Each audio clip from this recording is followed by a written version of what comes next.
Friends, I also wish to highlight two areas which I want you to explore carefully. The first one relates to raw material requirements. While we have been fighting COVID-19, we found that this was one issue that needs much more attention. Today, when 1.3 billion people of India have taken it upon themselves to make India Atmanirbhar, we must think about ramping up domestic manufacturing of key ingredients for vaccine and medicines. This is one frontier that India has to conquer. I'm sure that investors and innovators are keen to work together to overcome these challenges as well. The second area relates to India's traditional medicines. There is now significant and growing demand of these products in the international markets.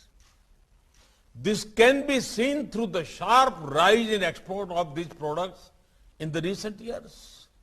In 2021 alone, India exported herbal medicines worth over $1.5 billion.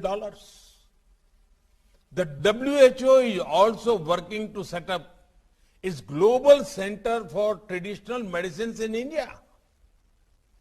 Can we think of more ways to popularize our traditional medicines in the line with global requirements, scientific standards, and best manufacturing practices?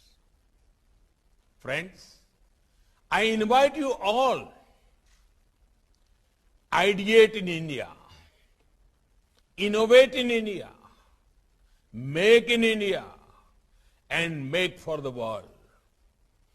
Discover your true strength and serve the world. We have the talent, resources, and ecosystem required for innovation and enterprise. Our rapid strides, our spirit of innovation, and the scale of our achievements in the pharma sector have been noticed by the world. This is the best time to move forward and scale new heights. I assure global and domestic industry leaders and stakeholders that India is committed to enhance the ecosystem for innovation.